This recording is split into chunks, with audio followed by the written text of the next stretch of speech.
ये किताब मेरी पसंदीदा है। ये किताब मिच एल्बम और मोरी की ज़िंदगी के मुताल्लिक़ है और ज़िंदगी के कुछ अहम मुख्तलिफ़ मौज़ूआत पे गुफ्तगू है। ALS बीमारी की तशख़ीस के बाद मोरी के आखिरी अय्याम अपने साबिक़ तालिब इल्म मिच एल्बम को उसकी ज़िंदगी का आखिरी सबक देते हुए गुजारे हैं। इस किताब में तब्दीली का सफ़र है जो कि ज़िंदगी के हकीकी मायने को तलाश करता है, मोहब्बत और रिश्तों के मुताल्लिक़ और उसकी अहमियत। मोरी हमें एक दूसरे से प्यार करना सिखाते हैं, बग़ैर किसी पछतावे के कैसे जीना है और मरने से डरना नहीं है। किताब के मुसन्निफ़ मिच एल्बम 1969 के मौसम बहार में यूनिवर्सिटी से अपने ग्रेजुएशन को याद करते हैं। डिप्लोमा हासिल करने के बाद अपने पसंदीदा प्रोफेसर मोरी से रब्ता करते हैं और उससे एक ब्रीफकेस पेश करते हैं। मिच ने वो तमाम कोर्सेज लिए जो कि मोरी ने पढ़ाए थे। वो रोते हुए मोरी से वादा करता है कि वो राब्ते में रहेगा, हालांकि वो अपना वादा पूरा नहीं करता। यूनिवर्सिटी से ग्रेजुएशन के 16 साल बाद मिच अपनी ज़िंदगी से मायूसी महसूस कर रहा था। एक रात मिच एल्बम अपने टेलीविज़न पे चैनल्स पलट रहा था और अचानक मोरी की आवाज़ उसके कान में पहुंची। मिच अपने प्रोफेसर मोरी को टीवी पे देख के हैरान रह गया। मिच अपने प्यारे प्रोफेसर से रब्ता करता है और उसके साथ मिलने जाता है। जब मिच मोरी के घर जाता है तो वो अपने प्रोफेसर को सलाम करता है। मिच हर मंगल को ज़िंदगी के मायने पर मोरी से सबक सुनने के लिए उसके पास जाता है। हर हफ्ते मोरी मिच को खाना खिलाता है। हालांकि मोरी की हालत ख़राब होना शुरू हो जाती है क्योंकि उसको ALS की बीमारी थी। बचपन में मोरी, उसका प्रोफेसर, बहुत गरीब था। उसके वालिद बहुत ही बेहिस आदमी थे। उसके वालिद ने एक दूसरी शादी कर ली थी। वो औरत मोरी और उसके भाई को वो प्यार देती जिसकी उन्हें ज़रूरत थी। उसकी सौतेली माँ ने मोरी में किताबों से मोहब्बत और तालीम की ख्वाहिश भी पैदा कर दी थी। मिच टेप में मोरी के साथ उनकी गुफ्तगू को रिकॉर्ड करता ताकि वो नोट मुरतब कर सके जिसके साथ एक किताब लिखी गई है।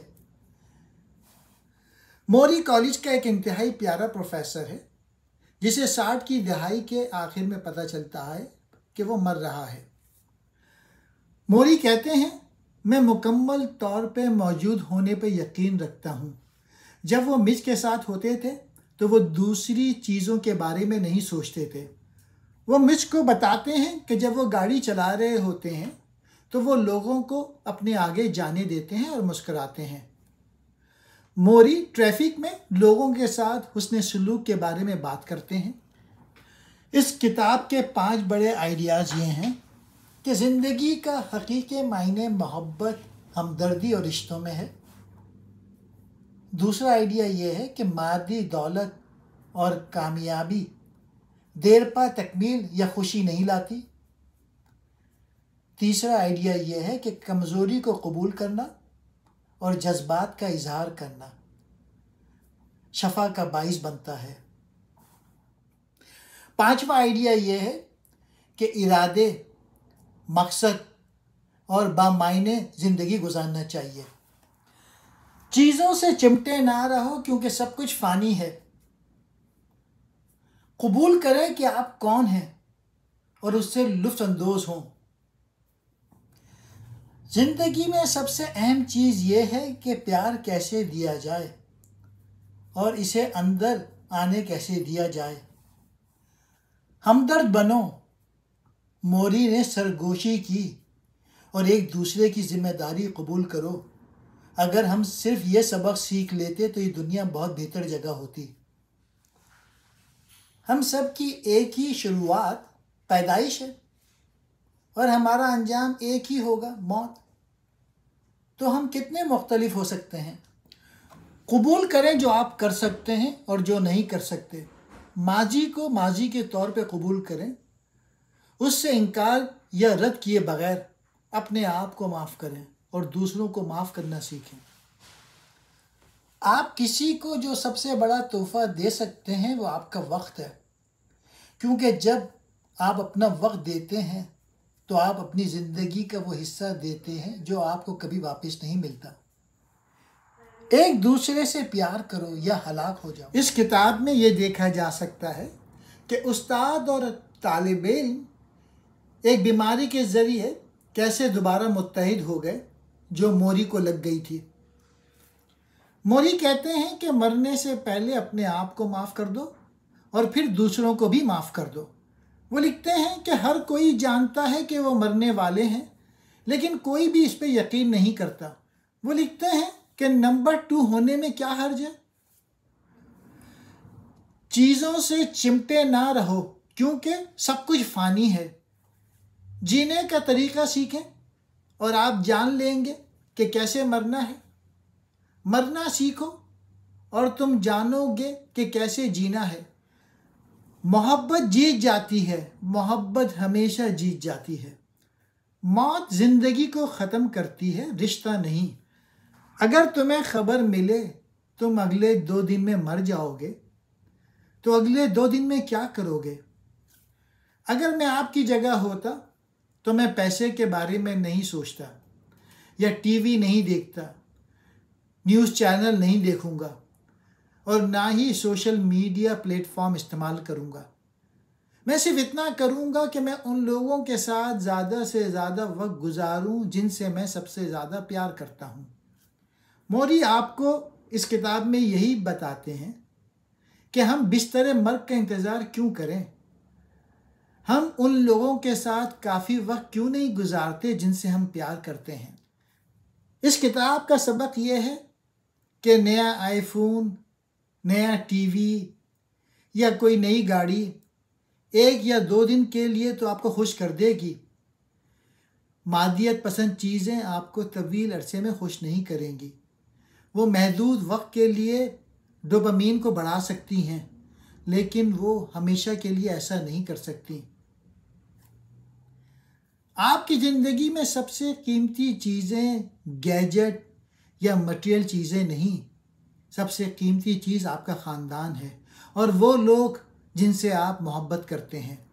वो लिखते हैं कि जब हम मर रहे होते हैं हमें लोगों की ज़रूरत होती है, हमें ज़िंदा रहने के लिए दूसरों की ज़रूरत होती है और इसके साथ दरमियानी ज़िंदगी में भी हमें दूसरों की और भी ज़्यादा ज़रूरत होती है। ये किताब बामकसद ज़िंदगी गुजारने का तरीका बताएगी। हम जीने और मरने के बारे में मोरी के कुछ ख्यालात का जायज़ा लेंगे इस किताब में, और जैसा कि हम करते हैं आपको ज़िंदगी और सबसे अहम चीज़ों के बारे में सोचने के नए तरीके मिलेंगे। मोरी बताते हैं कि बहुत सारे लोग बेमायने ज़िंदगी के साथ ज़िंदगी गुजार रहे हैं। वो आधे सोए हुए नज़र आते हैं, यहाँ तक कि जब वो उन कामों में मसरूफ़ होते हैं जिन्हें वो अहम समझते हैं। इसकी वजह यह है कि वो गलत चीज़ों का पीछा कर रहे हैं। हर कोई इतनी जल्दी में है, लोगों को अपनी ज़िंदगी में मायने नहीं मिल रहे हैं, इसलिए वो हर वक्त उसकी तलाश में दौड़ते रहते हैं। वो सोचते हैं कि अगली गाड़ी, अगला घर, अगली नौकरी। फिर उन्हें लगता है कि वो चीज़ें भी खाली हैं जो उनको सुकून नहीं देती। लोग मादी चीज़ों को गले लगा रहे हैं। मोरी कुछ सवालात पूछते हैं लोगों से।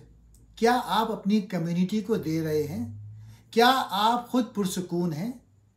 क्या आप इतना ही इंसान बनने की कोशिश कर रहे हैं जितना आप हो सकते हैं? ये किताब उस्ताद और तालिब इल्म के शानदार बंधन के ज़रिए ज़िंदगी के असबाक, मोहब्बत और मौत को ज़ाहिर करती है। इन गहरी गुफ्तगू के ज़रिए मोरी मिच एल्बम को अपनी तरजीहात पर नज़र षानी करने और मायने तलाश करने की तरगीब देते हैं।